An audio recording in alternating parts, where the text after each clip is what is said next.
Hi there, my friend. It's Pastor Greg. Thanks for joining me today on Transforming the World. We're examining a book. All this year we've been examining a book called The Disciples' Journal, and we take a look at a different characteristic each week. This week we're looking at the attribute of discernment, and at the bottom of each one of these discussion guides, there's a self-evaluation section. And several of the questions in the self-evaluation section for discernment focus on judging others. Questions 1 through 5 to be precise. They focus on judging based upon appearances. So we're going to tackle these questions today on Transforming the World. I'll be back in just a moment. Stick around.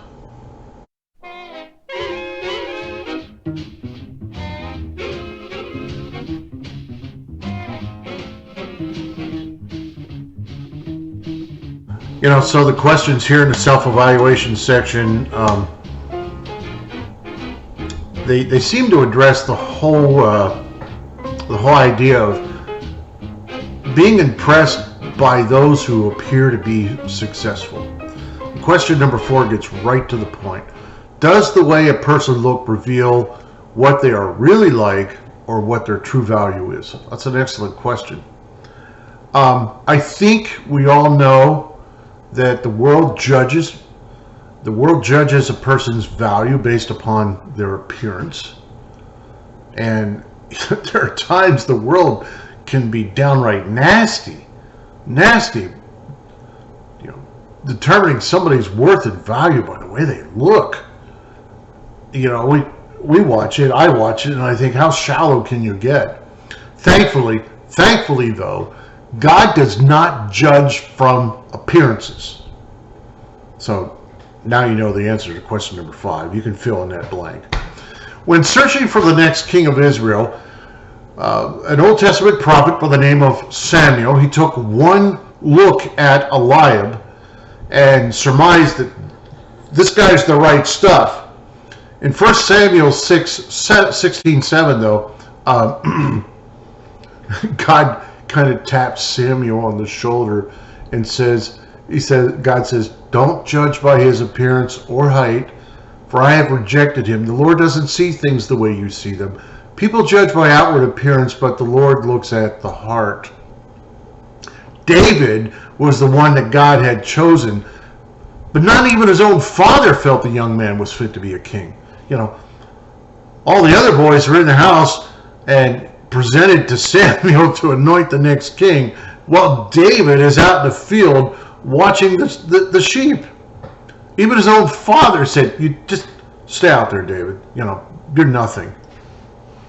And that's sad. That's pathetic.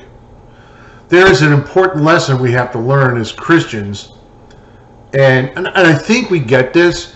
That's to see everyone as a person of value, and I think we get this.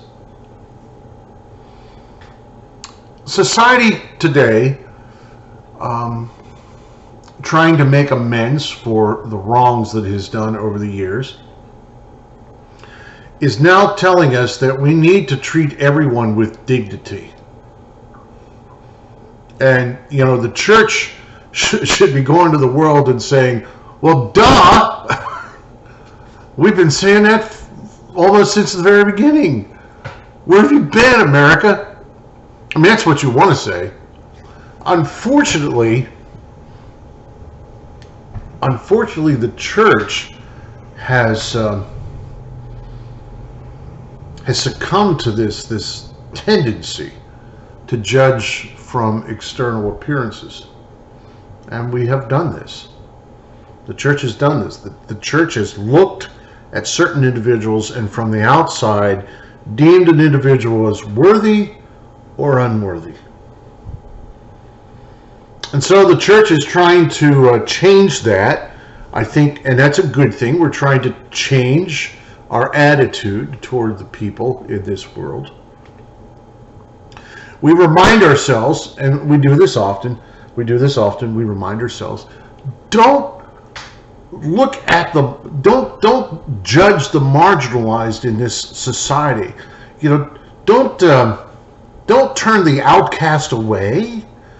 You have to let that person in.